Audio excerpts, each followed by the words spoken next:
Perkenalkan, nama saya Andrea Nugra Wijaya, NIM 7111811109, mahasiswa Fakultas Psikologi Universitas Jenderal Ahmad Yani. Sekarang saya akan mempraktekkan bagaimana mengolah data dengan menggunakan aplikasi JASP.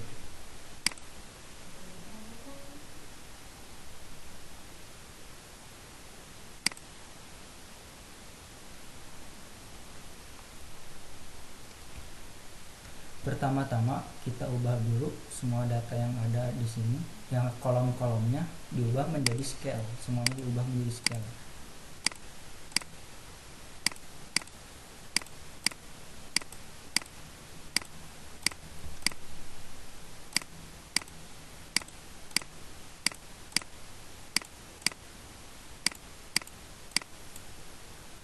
Diubah semuanya menjadi scale ya teman-teman.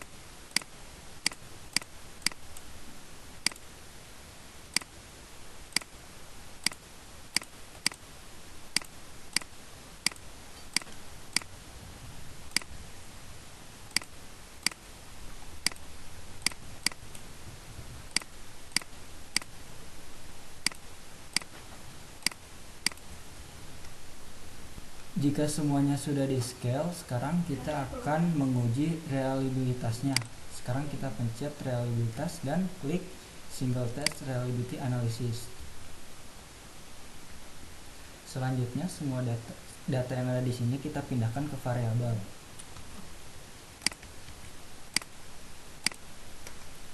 Nah, apabila sudah, tunggu prosesnya.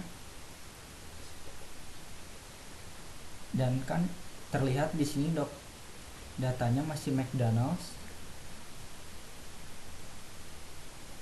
dan Omega.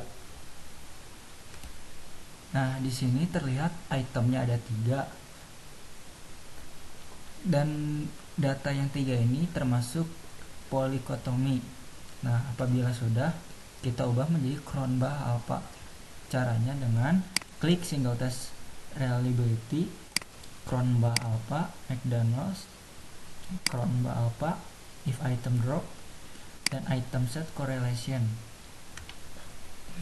Jadi teman-teman di sini terlihat ada item rest correlation, dan item rest correlation ini tolak ukurnya adalah 0,4. Apabila ada data yang di atas 0,4, yaitu terlihat di itemnya ada POW2 dan POW3, dan sisanya tidak memenuhi syarat dan bisa direvisi atau dibuang.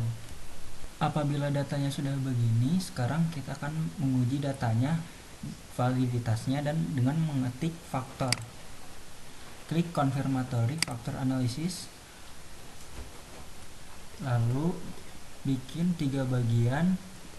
Yang pertama diubah menjadi achievement, lalu kita ubah faktor 2 menjadi power, dan ketiga faktor 3 kita ubah jadi afiliasi. Apabila sudah seperti ini, kita lihat ada kolom achievement, POW, dan affiliation. Nah, data yang di sebelah kiri kita masukkan ke tabel masing-masing. Misalnya achievement boleh ditaruh di achievement. Ada tab power, kita taruh di tabel power. Ada affiliation, kita letakkan di tabel affiliation.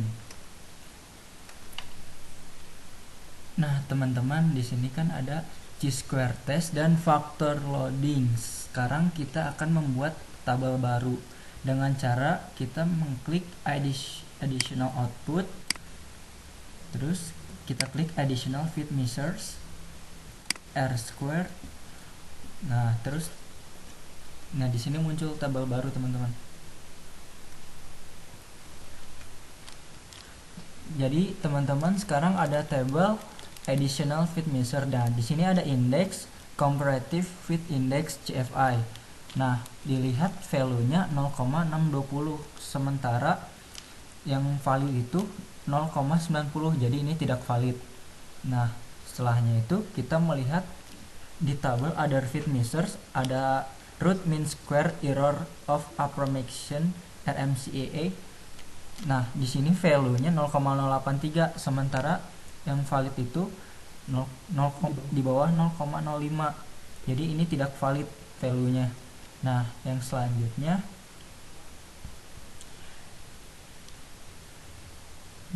masih di tabel other fit measures ada goodness of fit index atau GFI, value-nya 0,801.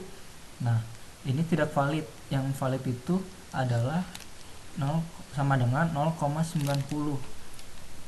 Nah, sekarang teman-teman ada parameter estimates dan ada table factor loading. Dan sekarang kita akan membaca factor loading yang datanya sudah terstandarisasi dengan cara di sebelahnya ada Quick Advanced Standardization, klik all.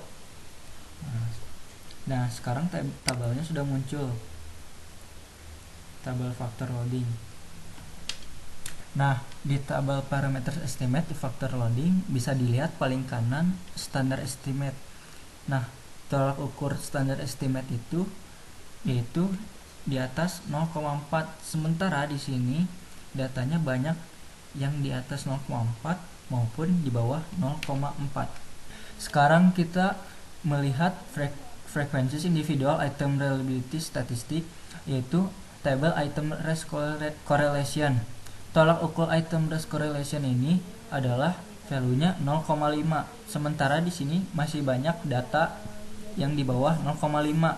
Sekarang kita ke atas, lihat ke table frekuensi scale reliability statistik. Kita cocokkan dengan Cronbach alpha, tabel yang Cronbach alpha. Jadi nah, apabila kita sudah melihat item ini, kita bisa melihat mana item yang jelek, mana dan juga bisa kita eliminasi item tersebut. Nah, teman-teman, apabila si item ini sudah dieliminasi, item ini dapat mempengaruhi hasil.